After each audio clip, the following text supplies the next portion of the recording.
What is going on YouTube and Spotify? This is the Just BSN podcast, and here we are, episode 20, baby. We are already 20 episodes in.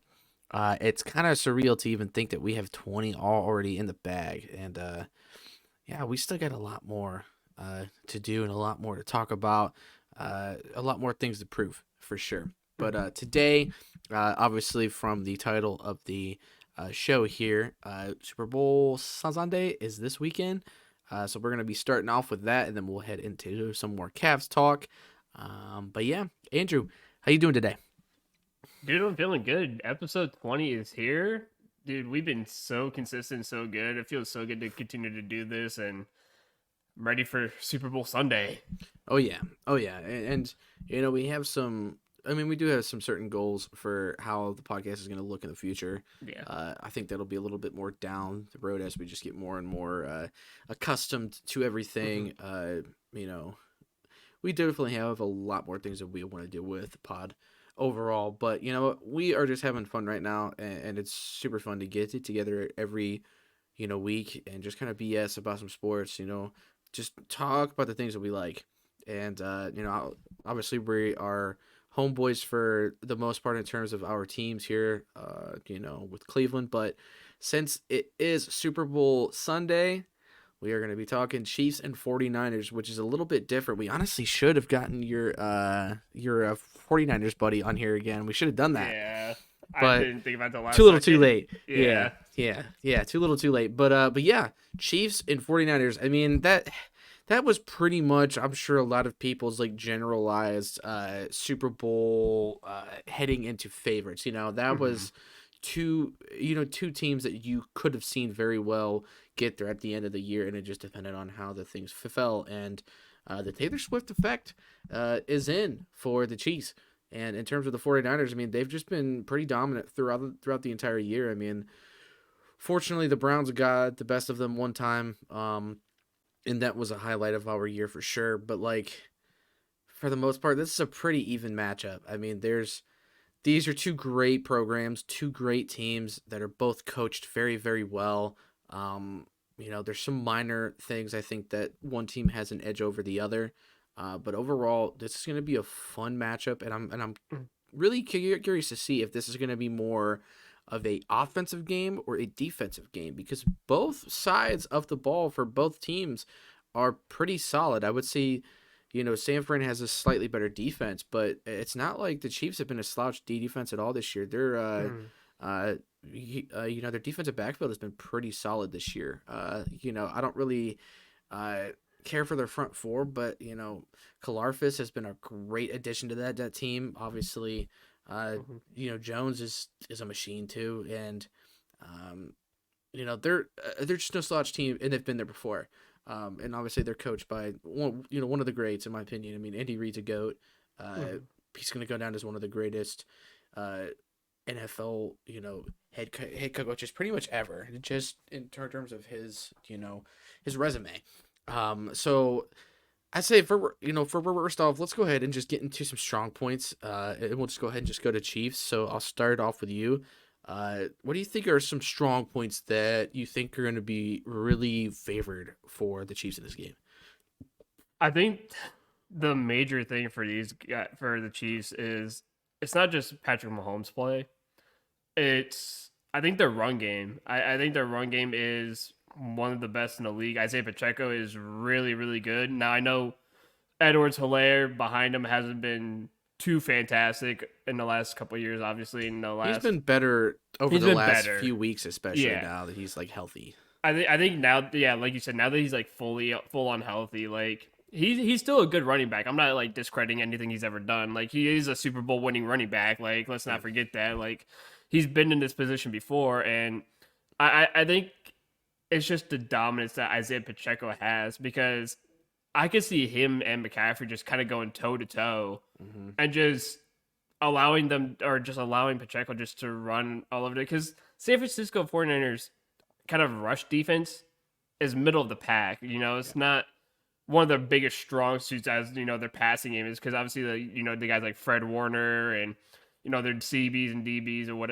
they're all very good, but when it comes to and their pass attack is actually really good too for the 49ers. But when it comes to the run stopping, Checo's really good, man, and he's going to be difficult to tackle. He's also good in the pass game. He could catch passes, and he's good after the catch too, and good after contact. So I mean, I would say it would be the offense for the Kansas City Chiefs that has led them to this point for the last, what is it now, 5 years. Mm-hmm. So I mean, this is probably the only real good thing that they have. Like you said, their defense is average. It's about as NFL average as you can get, but I mean, you talk about one of the best offenses in the league. You talk Kansas City all the time, so I think that's where their strong suit is. It's just the offense entirely. Oh yeah, and I want to throw another name in the hat here. Jeremiah McKinnon is healthy Yeah, again too. Jared And McKinnon, yeah. and that just adds to that backfield as well, but Mhm. also within that pass game. Like he really helps them last year in that playoff run, and I think even more specifically the Super Bowl last year as well, along with Sky Moore, who I think is also healthy for this game. Like the Chiefs are just getting healthy on that side of the Mhm. ball, and I think that's gonna help them a lot because they're gonna need it. I mean, San Francisco is no slouch defense, man. Like they're Their scary defense is really everywhere. good. They Yeah. have guys just everywhere, man. Especially on that front four. I mean, you have Nick Bosa on one end, and you have Chase Young on the other. People forget that Chase Young is playing for the San Fran team because he's been kind of quiet since Mhm. he got traded. And yeah, but I think the biggest upside for this Chiefs thing really is two things, and one of them is in terms of the offense, when Travis Kelsey is playing his best, that team is at their best. Travis Kelsey, when he's able to score once or twice in a game and have these big games like he has in the playoffs, I mean, the Chiefs are hard to beat. I mean, and it doesn't help that they really don't have like a solid like wide receiver one on this team, right? Right now. But that's where Travis just he kind of comes in and is just ready to play, and the dude's ready for the big moment. He always has been, and I mean, I'm sure it helps his confidence that he's got his girl up there in the stands now, in T Swift. So I mean, he's probably just enjoying that, while it lasts as well. But yeah, when Travis is on his A game, man, and he's playing well, this team Mhm. is really hard to beat. And so I think that with a combination of I always say this guy's name or his first name wrong, but Darius Sneed or where the hell his name is, Oh, uh, uh Jarius Need. yeah, Sneed, wherever the hell it is, uh, their best cornerback, hands down. The Yeah, dude is a Pro 100%. Bowl corner when he's healthy and when he's on his A game. And make no mistake, like Kansas City did a really good job last week or the week prior to that, shutting down Lamar, especially in that pass game. Mhm. We didn't really get to talk about that game too much, but like the Ravens did not do a good job of going to their strong suits and running the ball. And I think going to, 49ers now, I mean, your strongest point is CMC. Your strongest points are this freaking offensive line. Like, Yeah. you have players and weapons everywhere around this quarterback, in Brock Purdy. And it would be foolish of them to not go to the run game early and often and Mhm. get CMC going because if CMC has a big game, he's going to be the Super Bowl MVP, hands down. If that's how that game goes, it's going to be a slaughterhouse. And I think if Sam Fran can do that and really bring some pressure to Pat Mahomes, I mean, Pat is really good with being able to make plays on on the run and like in the moment. But we saw it a few years ago when they played. I think it was Tampa. Yeah, when when Tom Brady beat him.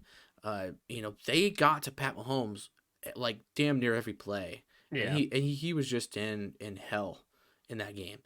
And I think if San Fran wants to really like solidify themselves in this game and really pull away and not keep it close, that's what you got to do. You got to bring the heat. So for San Fran, I think this front four really has to step up. They really have to create some just matchup hell and just bring it to him, man, because that's the only way you are going to get to Mahomes. I mean, he's able to bail himself out with just how talented he is.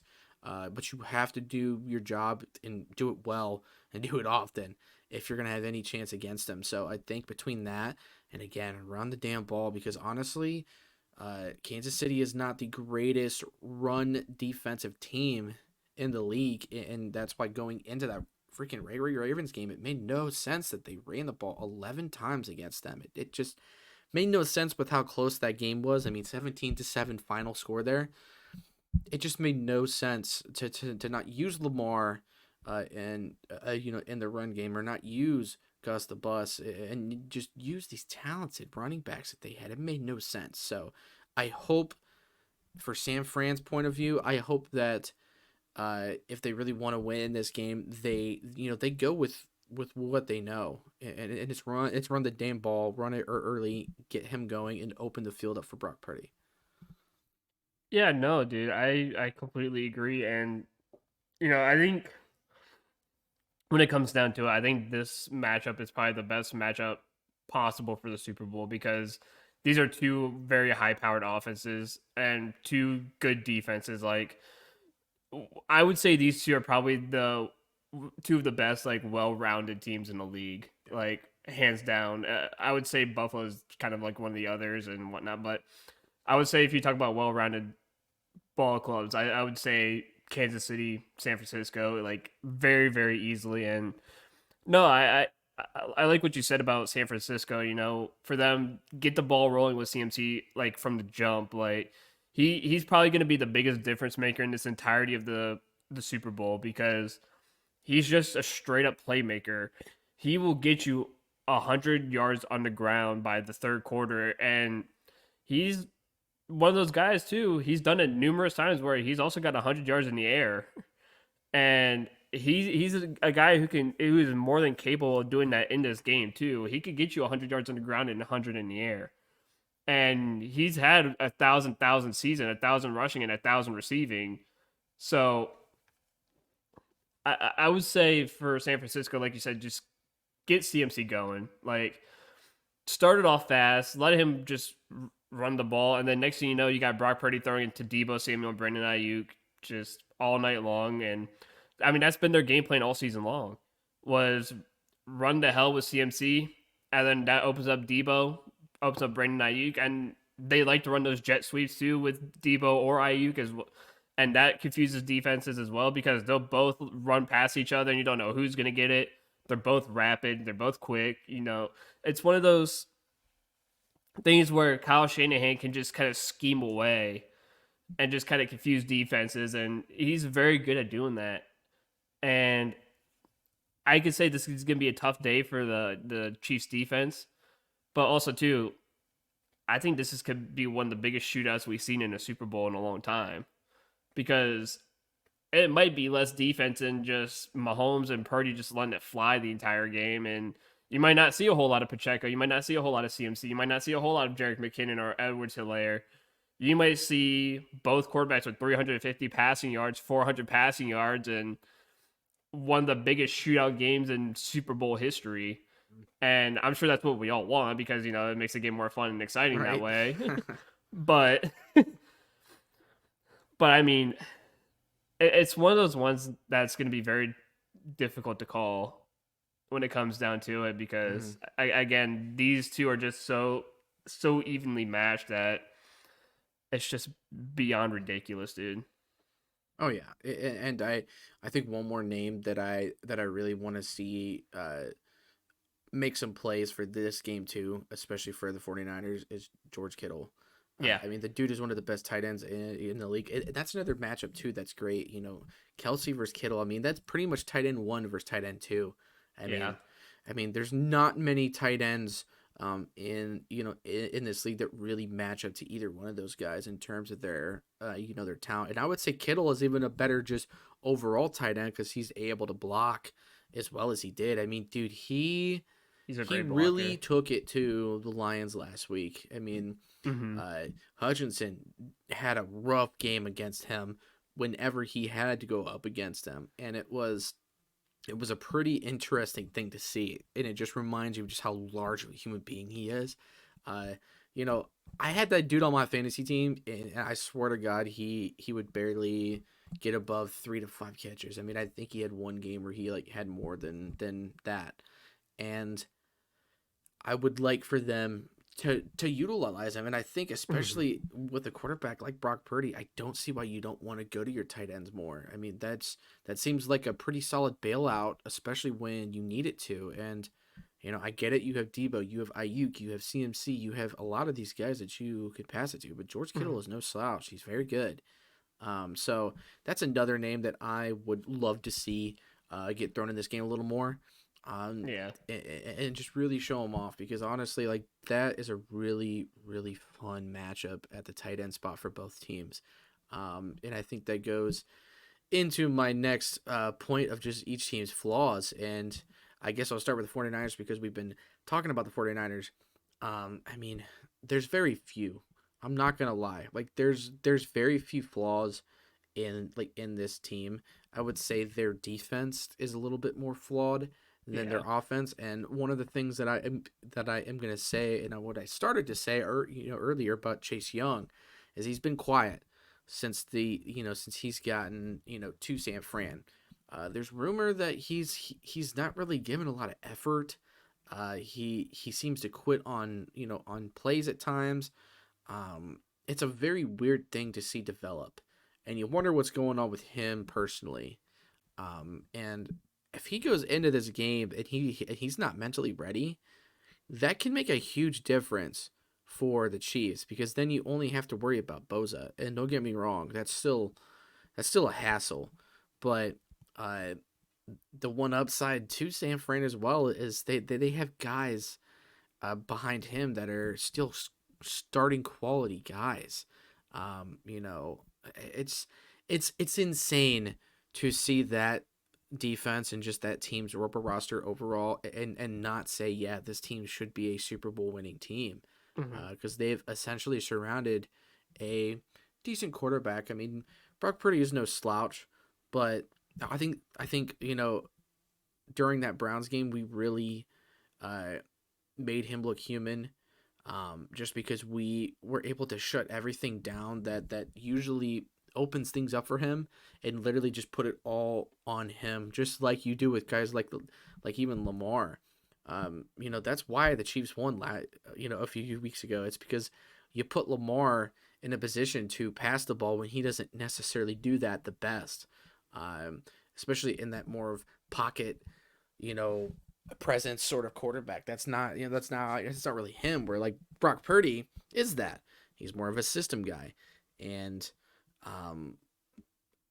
if the Chiefs can get to him in that way, that that could be a flaw, because obviously, I mean, when it comes to the quarterbacks, Mahomes is clearly the better quarterback here. Clearly, like by few and far between. Mahomes is going to go down as one of the greatest quarterbacks to ever play this game when it's all said and done, because of how many Super Bowls this dude is going to win, because he just doesn't stop winning. So I guess the one flaw is just San Fran's defense is a little iffy at times. I think their cornerbacks aren't necessarily the best, but I mean, they have an outstanding front seven. And if they can use that to their advantage, it's going to be a rough day for the Chiefs. So what do you think about flaws for the 49ers here that I didn't mention? I got one, and this is going to be kind of an obscure one. Okay, I'm down for it. The one flaw, I think, is Jake Moody, the kicker. Oh, yeah. Jake Moody. Looking at the last, because as we were talking, I was looking up the stats on Jake Moody. He is 21 of 25 for field goals this season, but the last few games is what I want to talk about, especially against the Packers and the Lions. He was only 50% against the Green Bay Packers on field goals, and he was 67% against Detroit. Now, so he's missed one in each of those games. And just looking at stats for the entirety of the season, it's almost like he's guaranteed at least one miss per game. Right. And against the Rams, before the season ended, the final in the divisional playoffs, or excuse me, in the final game of the season or whatnot, Jake Moody's he missed an extra point in the field goal, and the Rams won by 1. It was 21-20.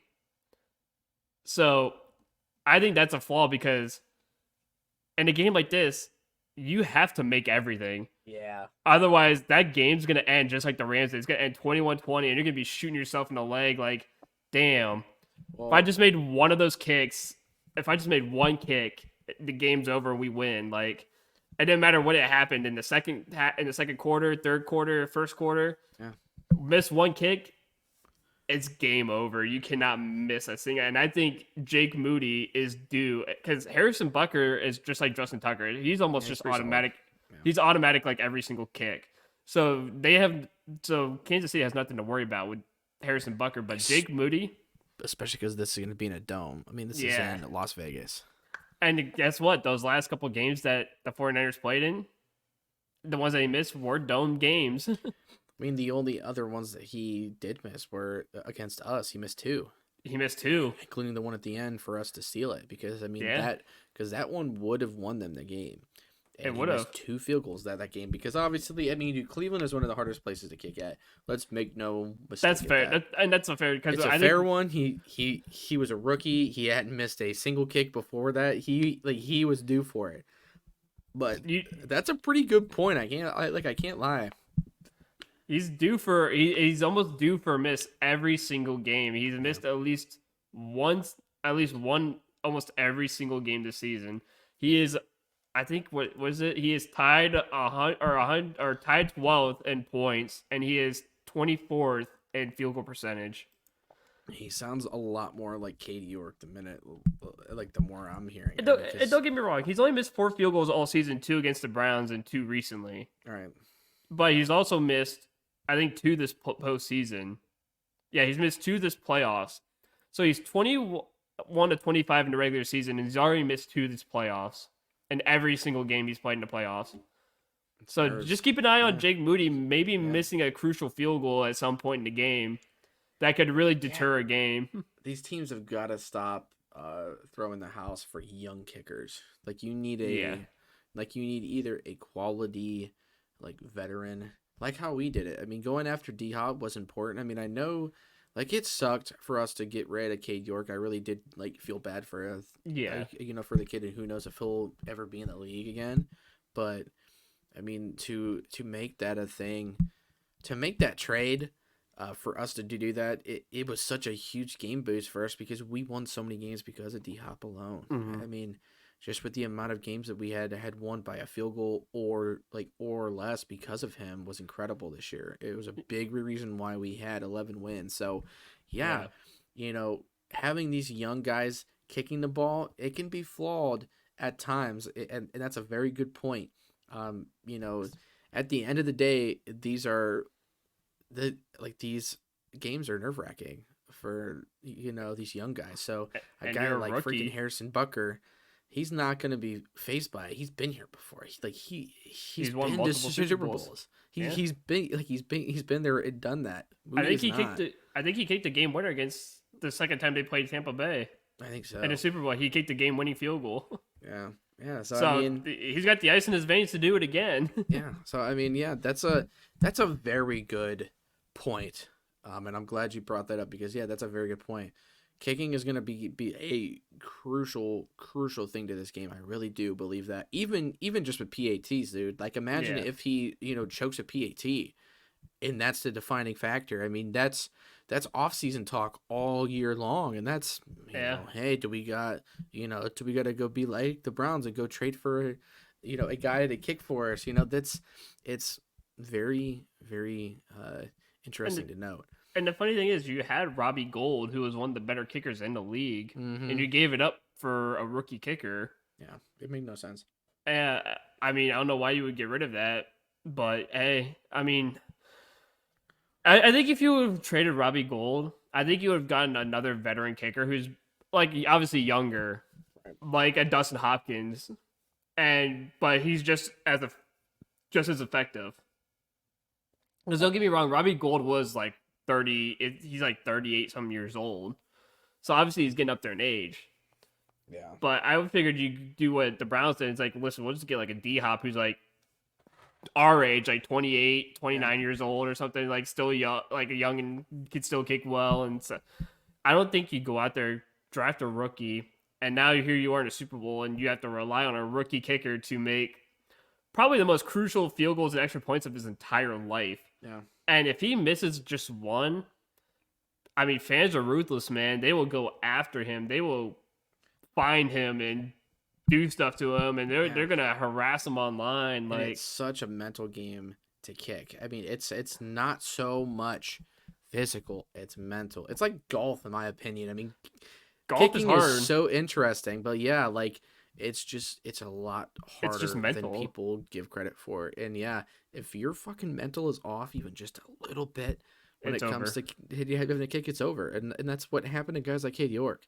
Yeah. So you know, I hope to God that doesn't happen to him just because I don't want this game to be defined by a missed kick or even Yeah. a missed PAT. Um, but it could happen. You never know. And I think going into now the Chiefs, from my side, I already kind of mentioned this, but I mean, their run defense not great. Mhm. They're not the greatest run defensive team, and going up against not only probably the best line in the league, you also go up against the best running back in the league to go behind that O line. Yeah. That's going to be a challenge that the Chiefs are really going to have to specifically game plan for. Like they are going to have to do some serious numbers to really shut that down. Or you just got to force, San Fran to throw the ball more. And if you can do that, at least you give your corners a chance to make plays. But I just don't think that San Fran is going to be as dumb as the Ravens were because the Ravens have done that crap before. So like it didn't shock me that they blew that game plan and said, "You know what? Instead of running the ball 20 times, we're going to pass the ball almost 30 times with Lamar." And Mhm. we'll see what happens. That can't be what happens. Now, is Brock Purdy going to have to make plays this game? Absolutely. But he had to make plays last game and he came up.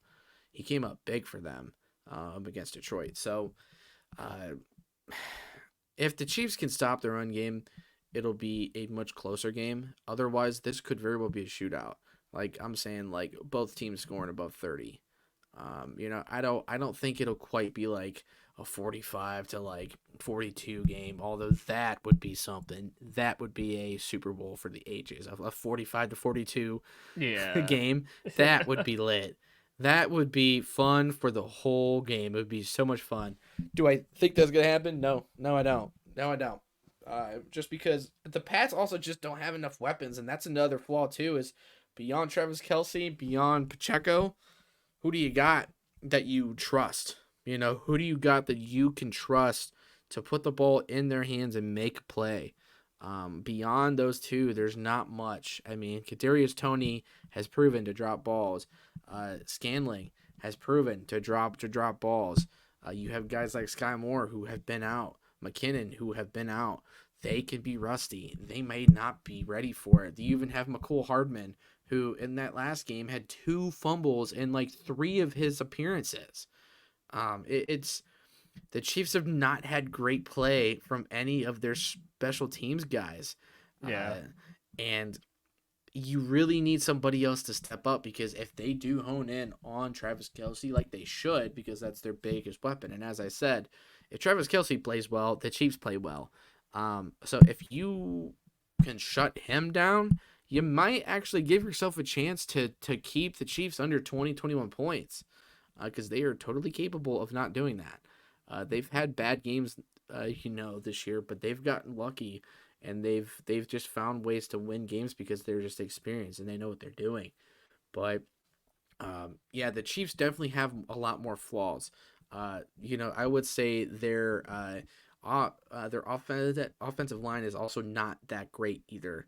I Yeah. think the guys that they replaced with the guys that they lost were not necessarily worth the money that they paid to replace those guys. I mean, losing a guy like Orlando Brown Jr. is not a good look. Yeah. It's just not. It's not a And good and loss. to and then to add whoever their right tackle is that always jumps off sides, and he's always holding, and he's always just making really dumb plays. This dude's getting paid like I think it was like 4 years, like 80 million there, and it's just like, whew, that is a tough one to swallow. Like that is a tough pill to swallow, to have a lineman that's just not as consistent, and paying him that much to do it. So I mean, they definitely have flaws. They definitely have an ability to absolutely shit the bed in this game. Do I think they will? No, because to be honest, with how this year is going, I can see the Chiefs winning this game still. Hmm. Should they? No. Like the 49ers should win this game by at least 10. But the Chiefs have pulled out every game so far. They've gotten it a lot further than I thought they would, because at one point I didn't even think they were going to make the playoffs with how bad they were playing. And they just find ways to win, man. And it's because they're coached well and they're led so well by some really talented players, starting with Mahomes and Kelsey. But it's going to be a tough game for them. Like, make no mistake about it. It's going to be a tough game. I think San Fran is going to come in ready to go, because they lost their first Super Bowl against them. They lost that game a few years ago, and they want to come back. They want to be back. You can't say that they don't have revenge on their mind. Like, you can't convince me that they don't have revenge on their mind. George Kittle is thinking about that every day since that game. Nick Bosa is probably thinking about that game every day since it happened. It's just how it works. So, yeah, this game is going to be interesting, man. And I don't really have too much else besides a final predict for this game, but obviously it's not the Browns, and that stinks. Like that's the only downside is I put $10 for the Browns to win the Super Bowl, and they didn't. So cheers Yeah. to that. Yeah, no, dude, I feel kind of the But same. at the end of the day, though, this is a great matchup. Obviously, there's going to be plenty of fans that aren't really football fans that are going to tune in because of T Swift, and so there's going to be a lot of people watching this game. I think this is going to probably be one of the most watched. televised Super Bowls ever, just because of that. And that's fine. Like, that's good for the game. I know people get like mad about that crap. I really don't care. I don't think Taylor Swift is doing anything negative to the game. I don't think she's bringing anything weird. If fans are fans, man, like Yeah. you're If anything, you're gonna have annoying fan bases regardless, or at least annoying fans within a fan base. Like, we have annoying Browns fans. oh, of course. There's annoying Steelers fans, Bengals fans, Chiefs fans, Eagles fans, They're the Dallas worst. fans. Like, it goes They're on the and worst. on. They're everywhere. Yeah, Yeah. they're everywhere, Um, and that's the point. No, the thing I think Taylor brings is I think what she brings to the table is she brings, like wives and girlfriends closer to like husbands and boyfriends and stuff like that, because Yeah. now it gets the women drawn into our interests in football, maybe fantasy football, stuff like that. So like, and I think it actually helps like with relationships, to be honest with you. And I It think just that's gives me fantastic. something else to talk about with my my Exactly. girlfriend. I mean, I'm literally going to hang out with her for the Super Bowl pretty much because of that. I mean, they Yeah. have shirts made and everything for the girls. It's hilarious, Yeah. but like, they're having fun with it. Let Yeah. them. Who Yeah. cares? It's- It's and the not a thing big is- deal. And the thing is, to the men who hate it, it's bringing more fans to the league. It's Yeah. bringing more fans to the NFL. It's like, you don't want your wife to watch football with you. Like, Yeah. I'm sure you would be ecstatic if she was like, "Hey, teach me football." Like, when I first met my girlfriend, she knew nothing about football, and then now she's ecstatic that she knows. She wants to bet on games. She wants Yeah. to try fantasy football. Like, Yeah. she's trying to learn. She wants to learn and do stuff, and it's great. It's fantastic. It's the same like effect that that guys have when it comes to like video games and stuff. Like, if your Yeah. girl wants to like play your like games with you, you're like, wait, really? You do? Okay, yeah, come on Yeah. over. And then you have fun with it. And then it's like, dude, it can be something that you bond over. It's fun. Like, I Yeah. dig it. I like it. Just doesn't bother. Like, it just It does doesn't not bother me. at all. It really doesn't. Although the only I thing don't that care. bothers me is if your girlfriend wants to play you 2K, she's actually really good, then there's something to question in that relationship. Yeah, I mean, Because I'll it's just like, how the hell blame- did you learn how to do yeah. this shit? I'll just blame the fact I haven't played you know, the game in 2 years, or hey, my my damn controller's broke or whatever. Like, Yeah. the good old excuse. But yeah, like, yeah, you don't want that. You And don't want plus, that. You want a mercy rule against her. You want to literally a mercy rule her. yeah, and the thing is too, to the guys too, would you rather have Taylor Swift or would you rather have Brittany and Jackson Mahomes? Yeah, I'd rather that's have Taylor another Swift point. I'd Yeah. rather have Taylor Swift in a heartbeat than Yeah. fucking Jackson Mahomes and fucking Brittany I Mahomes. would rather see Taylor Swift cheering a few times a game because it's not like she gets a crap ton of Camera TV time, time. yeah. She really doesn't. She gets, like, every once in three- a while they'll pan over for a few seconds, but like that's it. Or if Travis Kelsey scores, they'll pan over to her. But like that's literally it. And honestly, my more favorite one is Jason. Jason Kelce ripping the off Bills his shirt game. and drinking with the Bills fans. Dude, Jason Kelce is one with the people. Thank you for being just an awesome Cleveland dude. Like He's just a guy like you would want on the Browns for like 1 year, just so Yeah. like yeah. like Like, it him would and just be Travis just fun. for one season, just be a Brown, just Oh, like yeah. that'd be so legendary. It Especially would Jason be fun. Yeah, it would Especially be fun. Jason It won't Kelsey with happen. the Browns fans just drinking. Oh, everyone would love that in Brown Yes, Stadium. Absolutely, absolutely. And listen, if either of them didn't make the Super Bowl and it was the Browns, I guarantee they'd be there. Oh, guarantee 1,000,000%. with 1,000% certainty, they would be there. They would have a suite. They would have it all. And They they'd would be on the Brown side, too. sidelines. Yeah, like they would do it all. And it's the same with like Cavs games and stuff. Which I Yeah. think they have a freaking bobblehead night here soon for They do. the They have- Cavs. I forget it's what like- day it is, but it's it's coming in up. like it's in like 2 weeks or something. Yeah. But they have like a bobblehead night. Yeah, like it's like we just everybody that's from Cleveland, it's always And- love. So and like Travis we don't care. and Travis Kelsey threw out a first pitch to the Guardians game last season. Yeah, yeah. And Jason probably will too at some point, I bet. So I bet. I mean, a lot of former players love Cleveland. Shaq's doing a DJ set after a Guardians game this season. yeah, yeah. So I mean, it is what it is. Like to go Cleveland's back to love. the Taylor Swift thing. Like it just Yeah. it don't bother me. And the people that get bothered about it, I think care too much about much. stupid stuff, and it's not important. Who cares? Well, Just and watch that's your my game. thing. I'd rather have her over Brittany Mahomes, who is horrible, who's dumping was it vodka on fans because she's Jackson upset. Mahomes Getting arrested for- dancing. Yeah. Him dancing or getting arrested for groping women in a club And because he's now, a fucking disgusting like human being. honestly, dude, I feel bad for Mahomes because Patrick. now His dad because also now just his got dad- arrested. His Yeah. dad's got a DUI for like the Yeah. third time, and so the Like- dude could literally go to It's jail his- for a few years. It his- sucks. It's crazy because his dad and his brother have been arrested, and his wife is just the most annoying piece of shit on the planet. Like you can see in his eyes that man is exhausted and Yeah, tired. he's like I just want to play football.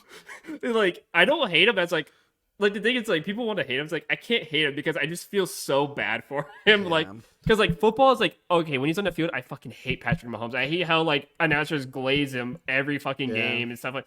But when he's like off the field, I feel so bad for the man because he just wants to live a normal life outside of the field. Yeah. And he's got a shitty wife. He's got a shitty brother. His dad's in jail.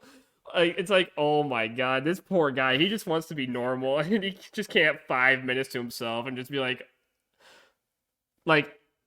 I feel bad for the dude. Yeah. I mean, he kind of put it on himself. Himself. Too, but like also, yeah, the family shit sucks. But one random question I got because you mentioned this, how announcers glaze him. Do you think announcers glaze him more, or do you think Lamar gets more? Like I who's think- worse? Oh man, that's a tough one because I want to say Mahomes just a little bit more because like every time you see Patrick Mahomes make like a sidearm throw or something, like everyone's like, "Oh, that's Mahomes-esque" or whatever, and you see like C.J. Stroud doing, they're like, "Oh, that's a Mahomes-esque play." I was like, Mahomes-esque. I seen Brett Favre do that back in 2003. Matthew 2004. Stafford is doing that. That shit's still 38. I was like, I seen What? these guys do it well before. Or Yeah. okay, Patrick. What do you say, Patrick Mahomes? I think Bart Starr did it in the 1962 1968 Super Bowl. Yeah. Like there's Yeah, many like where do you people. think these guys learned this stuff from? I think Otto Graham did it in the 1950s. He's in 1960s. Like, what the fuck are you talking about? That's Patrick Mahomes. I think quarterbacks have been doing that since the 20s. Yeah, but then like you get plays where like Lamar had that weird play where he like threw it to him Yeah. and then he got it, he batted back to him. He got it and then he ran it for a first down. I was like, dude, people Yeah. have done that like a lot. Brett It wasn't Favre's like it was that crazy. again. Brett Favre's first ever reception in NFL history was to himself. Yeah, If you look at Brett Favre's very first reception, it was a ball that was batted at the line of scrimmage back to himself, and he ran it for like a first down. Like, yeah. and it's like, oh, only Lamar Jackson did it. It's like, did you just forget that Brett Favre did it on his very first play in the NFL? Like, did they just not know the history of the league? Like, Yeah. this has happened like plenty of times before. Yeah, it's so funny to me. So yeah, I was just curious because they both get glazed heavily, like Super I mean, heavy. heavily. But I mean, I would say Pat gets it a little more because, like, I mean, Pat does a sidearm, no look, 360 no scope, YY throw, and they're like, oh my god, he's the greatest thrower ever, and it's like, dude, I've seen Burrow make some better plays than him, and Burrow gets Yeah. glazed too, but like. I've seen Herbert make plays and he doesn't get That's what I'm glazed enough. saying. There's it's- plenty of talented guys that and just it's- make plays. And it's funny too because they're already calling him like the greatest of all time too. And it's like, does Tom Brady just not exist anymore? Right. Like the guy who literally has 7 fucking Super Bowls and I mean, is it safe to say that he has the ability to surpass him? Yes, but like you still Is got he to go- account like Tom Brady's a goat. Tom For- Brady's already he's gonna beat him be in the for a Super while. Bowl. Yeah, and he was dominant throughout his entire career pretty much. I mean, Tom Brady, as soon as he stepped foot on the field, it was pretty much there. Now Yeah. I will say Pat Mahomes has been that same way. I think Pat Mahomes has been one of the most dominant quarterbacks thus far, but I think that goes in combination of just the team that he was put on. Like he Yeah. was surrounded by some pretty good players, surrounded by a really good staff, Mhm. head coach. I mean, Brady had the same thing. I mean, Brady was carried by Belichick, or Belichick carried him. I don't know which one, but like you had guys that were successful for a very long time for that reason. Yeah, and that's my thing because like, what if Alex Smith never went down and traded from the Chiefs to Washington? Like, Alex Smith was on the verge of taking that team to the Super Bowl anyways. Yeah. And it's like, so it's not like Mahomes did anything spectacular. He's already had the built roster. He's already had the coaches. He's already had everything. So it's not like, he came to, fucking Detroit and did it with the Lions, who have been dog water. It's not like he's did it with the Raiders. It's not like he's did it with the Browns. Like, if he did with the Browns, then yeah, glaze him all the fuck you want. All right. Or, if he's done it with the Lions, glaze him all you want. But this Man, was I a almost hit. forgot. I almost forgot. Sorry to cut you off. I No, almost go forgot for it. that. I almost forgot that Alex Smith also played for San Fran to start his Yeah, career. Alex Smith was a quarterback for San Fran, Kansas was City, and solid. Washington. Yeah. He wasn't anything spectacular, but the dude knew how to win football games. It was he reminded me of him and I think him and Drew Brees were very similar. Drew Brees. I would even like- say Kurt. Like as well, guys Kirk you Cousins. don't talk about a lot, but are just like scary good. Yeah. They're like really good, but they're like underrated good. Like Yeah. people don't talk about him, but like Kirk Cousins has had what, like 8 straight seasons of 4,000 plus passing yards Yeah. or something. Yeah. Except for this season when he tore his ACL in the middle of like the season. Yeah. But he had 4,000 yards in like the last like 8 years of his career in a row.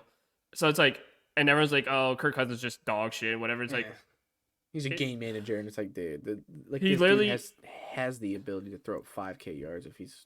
Doing I was like, well. he's been top like 4, top 3, top 5 in the NFL every season in passing yards. Like, I don't think that's game management. I think that's just a testament to how good Kirk Cousins is Absolutely. as Absolutely. a quarterback. All right, so before we get into Cavs talk, we might as well give ourselves a Super Bowl prediction. So I'm going Absolutely. to let you go for this first. What do you think is going to happen in this Super Bowl, my friend? I think this game's going to be a true shootout game. I think the only difference is going to be is which running back is going to break out. Is it going to be Pacheco? Is it going to be CMC? I think it's going to be CMC just because I think like we said before, the offensive line for San Francisco is 10 times better than the one in Kansas City. I think CMC makes a massive difference. I think it's going to have to be a shootout for the fact that to keep up with CMC, Patrick Mahomes is going to have to throw the ball to his only two receiving players that are actually good in Travis Kelce and Rashee Rice for the entirety of the game because there's no way Pacheco's going to keep up. I want to say, and I'm going to go pretty high with this. I'm going to go with 38-33. Okay. Interesting. Okay. So, my head says Kansas City, but my heart says San Fran. So, San Fran's is my guarantee. I'm going to go with my heart. And really, I only want to really go with this just because I just want to see somebody else win. You know, Kansas City has had their dues. And they're going to win more. My God, you have Pat Mahomes. You're going to win more. And I have a question for you after you give your prediction. Okay. So yeah, I think there's gonna be a shootout. I don't think it might not be quite as high. Yeah. I was thinking like 35 to like 28, somewhere around there. San Fran. I think CMC is going to be the Super Bowl MVP. That's my predict. I think he's going to score twice. He may have one rushing and one receiving. I can see this guy getting almost 200 yards total offense. Like I can really see them utilizing him a lot. CMC's been through so much. I think it's only right for him to have a huge game against this, in this Super Bowl just because of everything he's been through. I don't think you really need to have Brock Purdy go off. I can see Ayuk having a good game. I can see Kittle having a good game too. I can see him scoring. I think Kittle will score. I think he'll have about 65 plus yards. I can see that. I don't know who is going to be the bigger receiver. It might be Ayuk. If Debo's feeling healthy, Debo could win it. It's a Super Bowl MVP. But my pick is CMC. I think he's going to have a hell of a game. And I think he is going to be the main reason why they win this game. Yeah, and right now, looking at the MVP Super Bowl bet, right now, Mahomes is favored at plus 140. Then Brock Purdy at plus 200. Then the CMC is third at plus 440. So I think betting on the CMC MVP is not a bad idea. No. At plus 440. And then it goes Kelce at plus 1700, which... Again, it's another one that could be really good to actually place the bet on because if Kelce goes off and they win, I think it would go to Kelce. But The question I had for you, and I know we've dealt with this as Cleveland fans, is the Chiefs making the Super Bowl pretty much every single year for the last, 5 years now? Yeah, 4 or 5 at least. Is it one of those things that tires you out as much as the Cavs and the Warriors making that finals for 5 years straight? Yes, because it's the same thing over and over again. It's the same teams over and over, and you're just I kind of just want something else. Yeah. I mean, to a degree. I mean, look, Pat Mahomes is good enough, so I get it. I think it could change once guys like Andy Reid and Travis Kelce retire, because those two things are really possible within the next year or two, especially Andy Reid. Yeah, I can see him leaving if they Travis win Kelce's or lose. How old? I think he's 30. I think he's 30. Travis Kelce's 32 or 33. I want to say he's 33. He's 34. Okay, because I think Jason's 36. Jason is 36, yeah. Okay, yeah. So yeah, they're not too far apart. So yeah, I mean, Travis doesn't have long either. I mean, there's rumor that he will retire after this year, and low key, why not? I mean, you were dating Taylor Swift. You don't need to prove anything more. Go be a housewife for Taylor Swift at this point. You will live a lavish life forever. She's making bread, dude. Oh, dude, she makes more money in her sleep than he will ever imagine making. And let's make no mistake, Travis Kelce is a very wealthy individual. I bet his net worth is close I'm looking to that up. 100 mil. Oh, right now it says his net worth is 40 mil. Okay, so now go ahead and look at Taylor Swift's. Dude, it's 300 mil. It's some I, crazy. I'm surprised it's not close to a bill, to be honest. Oh, oh my god, dude. It's $1.1 billion. Yeah, exactly. I fucking knew it. I knew it. Dude, she makes so much money on this tour, man. Like, you don't realize when she does these tours, she makes more money for the city that she is in for that day than they will make in an entire fucking year. Like, she has literally swung the economy a certain way just based off of how much revenue she makes, because she puts on 3 or 4 hour shows, which is impressive too. By the way, for people that don't know musicians and like how that goes, most concerts are like maybe an hour. This bitch is running 3 hours nonstop. Yeah, that's impressive. Like, I don't even care if is, you don't like her music or anything. The girl going 3 hours, that's nuts. And the thing is too, she's gonna make it to the Super Bowl. She has a concert in Tokyo, Japan, the night before, and she's flying 13 hours. Yeah, to it'll probably Las take Vegas. less because she'll probably take a private. So I mean, I'm sure it'll be a little bit. It'd be like 11, but also I think Tokyo is ahead of us, like quite a bit. They're like she'll arrive like 22 hours before kickoff. But she'll be jet lagged to hell. My God, she's gonna have to. She might have to cut that concert a little short to about an hour. right. But yeah, like it's. Man, did you also hear about the 13 theory or whatever? Yeah, I saw that. Yeah. That shit's so funny. It is funny. It's one of the funniest things in the world. Oh yeah. Well, we have talked a lot about the Super Bowl. We do want to talk a little bit of Cavs. Okay. Just because the Cavs obviously are still streaking. They are currently playing a game right now, which actually I want to pull up their score. Just because it's 20-15 Wizards right now. So the Wizards are actually off to a hot start right now. So maybe they're at Washington. I don't know. They are in Washington. Okay, so that makes sense. So they might start slow.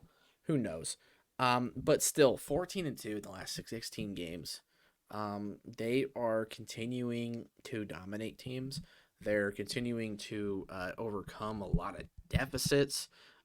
They are playing at a very high level, and it all starts with our boy Donovan Mitchell. The dude is dropping damn near 30-point games every night. He is also dropping almost a triple or at least a double-double every night in assists. And then you have guys like Jared Allen who are playing at an all-star level. You have guys like Mobley who are starting to step in. Max Strus just had an incredible game the other night. I think he hit 6 threes. A few nights ago. Yeah. Just different guys, as we said in the last episode, different guys step up every game with Donovan.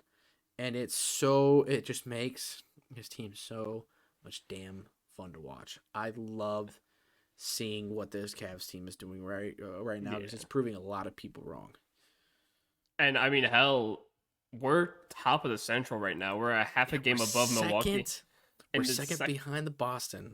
We're second behind the Celtics, which we talked about this. Like, if we can just go on another big run before All-Star Weekend, like, we're going to be right there with Boston. And, I mean, look at us. And I just checked the score again. We're already pretty much tied at 2020 right now. So this game's already back to square, But if the Cavs can continue streaking, we just came off of an 8-game streak, lost to Milwaukee. Now we're back on a 6-game streak. Yeah. I mean, just imagine if we didn't lose. We'd be on a 14-game win streak right now. Oh, yeah. And we are literally the hottest team in the league right now. And, we're the best and the hottest team in the league. And, again, we said this last week. All credit goes to JB Bickerstaff and what he's done with the rotation, what he's doing with this team, because something kicked them in the ass, and they're cruising now. Yeah. And, again, we both held our hands up high, said we were wrong about JB and what he's been doing, but my goodness, he has been killing it lately, and you just have the easiest games coming up before, again, All-Star Weekend happens. I mean, you have the Nets up next, you have Toronto up next, and Philadelphia, who's going to be without Joel Embiid, which that's a huge blow for them. And then you finish out before you go into All-Star Weekend with Chicago. Like, again, if you win these games, That's already, if you win today, that's 7-game win streak, then 8, 9, 10. You would finish on an 11-game win streak after going into All Star weekend. After going on a previous win streak before that. If you didn't lose that one game to Milwaukee, you would have been on a 19-game win streak. Which would have been one of the highest win streaks that we would have as a team since LeBron's here. Yeah. Because I want to say the highest that we got was like in the 20s.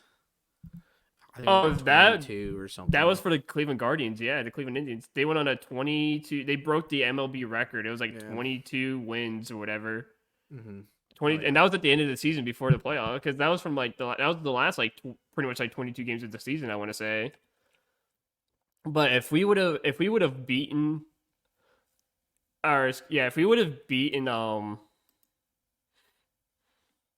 Milwaukee, the last that first game when we first won on that win streak was against Washington, by the way. If we didn't lose to Milwaukee, we would have been on a winning. We wouldn't have lost the game since before January 3rd. So it's almost been over. It would have been over a month since we lost the game if we didn't lose to Milwaukee. Yeah. So I am also looking right now. The Cavs' longest winning streak that we've had as a team ever. It's only 13 wins in a row, and that was back in 2017 and 18. So that was LeBron's last year. Yeah. Previously to that, it was 09 to 10, and then 08 to 009, both again 13 winners. The one that we just went on was an 8-game winning streak, and we're about to hit that again. So to do that twice in this early season so far would be impressive as hell, and it would also set a really good proper precedence. And again, that's how you really build momentum in the NBA season. Is you go on win streaks. You don't have to go on 8 or 9 game win streaks, but building those 5+ win streaks, and then you lose it's crucial. 5 to 6 or 8, whatever. As long as you're winning more games than you are losing, I mean, you're gonna do well. But these win streaks really add up, man, and it's really nice to see. I'm glad that they are, continuing to play well, and I just hope that they continue to do so even through All-Star break, because they're gonna have that week off in All-Star break. So everybody's going to get a chance to kind of wind down a little bit besides Donovan. And then that's it. But speaking of All-Star break, I mentioned Jared Allen playing at an All-Star level and yet still not being named an All-Star game player, even after injuries. Do you think this dude has been snubbed? Because this dude has been snubbed. By far. 1,000,000%. Even Donovan Mitchell came out at his presser and said he is highly upset that Jared Allen wasn't involved in the All-Star weekend or wasn't chosen as a replacement for All-Star weekend, because he has been, in my eyes, the best center behind Nikola Jokic all season long. Like, definitely one of the best in the league by far, besides Nikola. And nobody's going to pass Nikola Jokic. Like, I mean, he's just too fucking good. But Jared Allen is right there in second. Like, you can't name me another center who has been just as efficient. You could say Joel Embiid, but he's hurt. He's hurt, and he's had a major drop-off since last season. A bad drop-off. I mean, he had that one huge game. I think he scored like 70 points that one game. And then after that, he hasn't done much. Yeah, he hasn't done much of anything. He hasn't. I mean, he's been scoring like 30 a night, but he hasn't been super effective. He's not grabbing as many boards. He's not getting double-doubles, triple-doubles like he was last season. He's just getting to 30 points, and it's like, 30 points, like 8 rebounds and like 1 assist. Like, he's putting up like numbers that's not Joel Embiid like. And I'm not saying Joel Embiid's awful. Yes, dropping 30 points a night is still very impressive, but it's not impressive when you're not winning ball games because of it. I mean, it's the same thing that goes with like guys like Steph Curry. Steph Curry just dropped that 60-point game and they still lost in that game. Yeah. Well, it's like all those years with Michael Jordan with the Chicago Bulls where he's dropped 60 nighters and they still lost. Yeah. And that was in the first few seasons he's played in the NBA where they got bounced out of the first round the first 3-4 years in the league when he came in. Yeah. And he was dropping 60 a night in those playoff games, and they were still losing.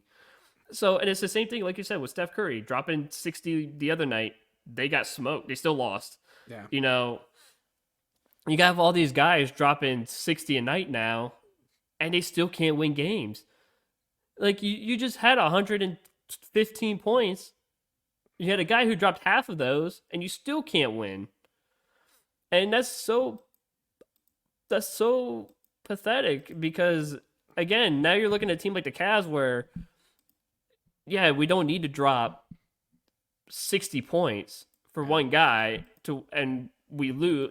Everyone's sharing the rock. We're all playing to our strengths, and guess what? We're winning ball game after ball game after ball game.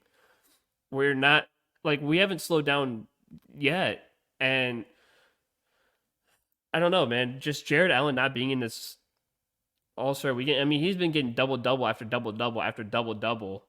He's been getting 15 rebounds a night with 20 points.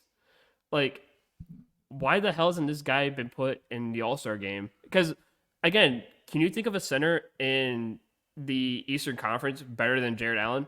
I fucking can't. I don't know.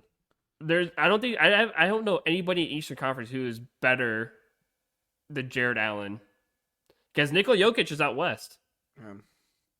There's nobody because again it was Joel Embiid, but he's gone. He's hurt. Yeah. Joel Embiid. There's no Joel Embiid. There's nobody else. Well, and it kind of stinks too because they don't really add like per position. They just kind of add like guys that fall either in forward or guard mode. Like they don't really care if it's an actual center or if it's more of a power forward, and they like just want to have a small, power forward play. Set that in there. So like that's what stinks about the All-Star game, but also the All-Star game really doesn't matter. It's more about just getting there. I mean, I guess one more point that I really want to talk about here, a little bit before we get off. So Mobley has been playing pretty well. It seems like he's getting back on his feet under him. But Garland has struggled a little bit.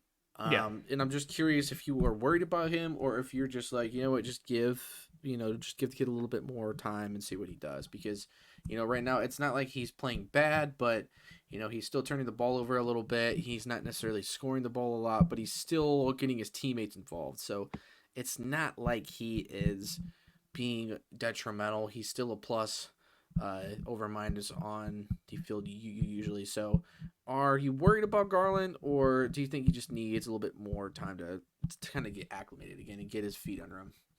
I just think he needs a bit more time to get acclimating his feet under him. I mean, he's missed damn near a month of basketball.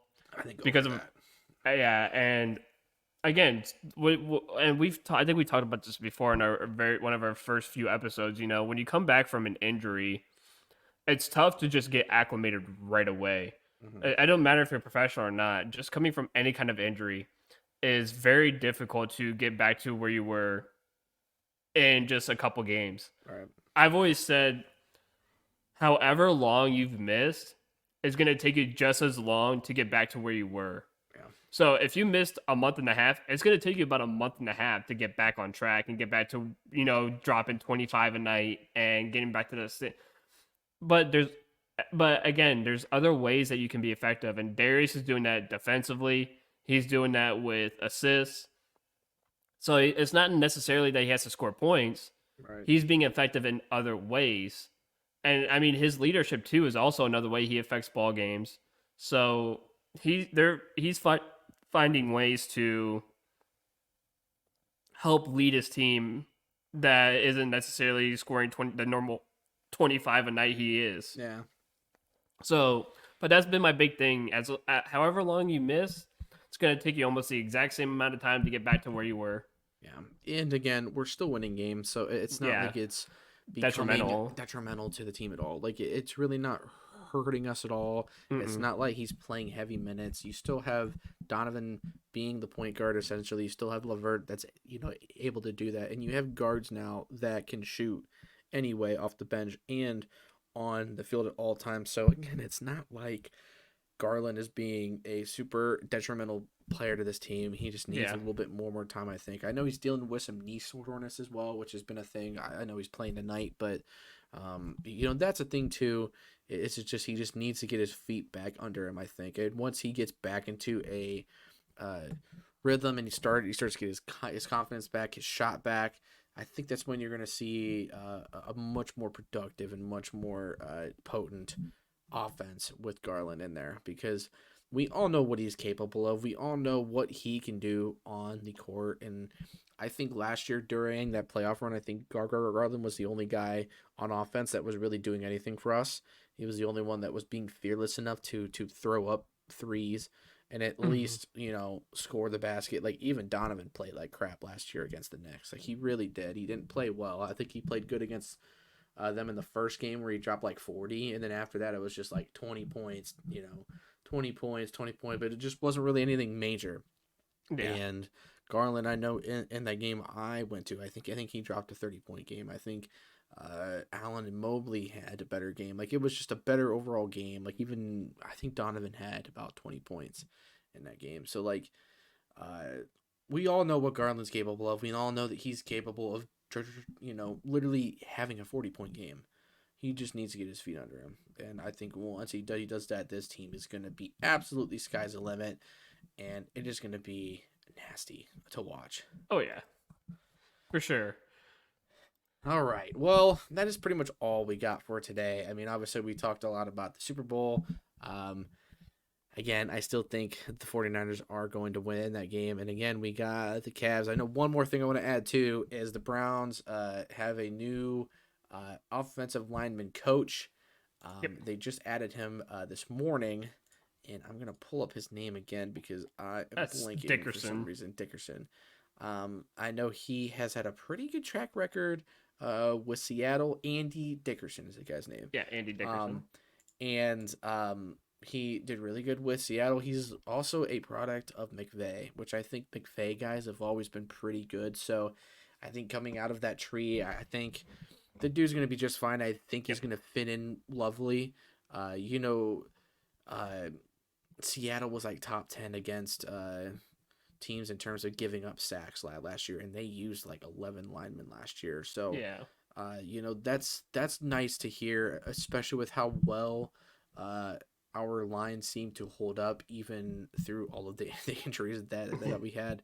So, just getting another guy that's going to bring a little more juice. I think that's just what Stefanski wanted, was just a little bit more juice. So I'm glad to hear that.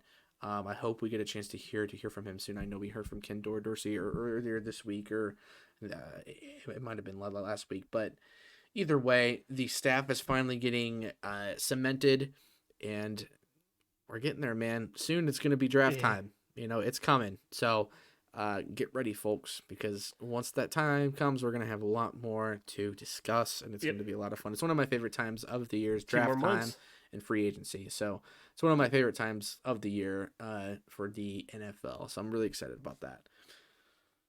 But yeah, Andrew, you got anything else before we log off today? No, man. Just be safe. Enjoy the Super Bowl. Have a great Super Bowl weekend. Yes. Everybody make sure you don't do anything stupid while you're out there, but enjoy the Super Bowl. Go for whoever you root for, and go play some bets, baby. I don't care. Just don't drink and drive. For God's sake, don't drink and drive. Don't be an idiot. Gamble your money away. Don't drink and drive. Right. Drain your life savings on one bet. Please. But don't drink and drive. I'm already telling you, I'm making a bet that's $1 turning into $500,000. Yes, sir. Just doing a 13-leg parlay for like $5. That's gonna win me like $1 million. Yeah, let's do it. Let's get with like $900K. Yes. All right, guys. Well, that is gonna do it for us today. We will see you guys next week. Thank you, guys.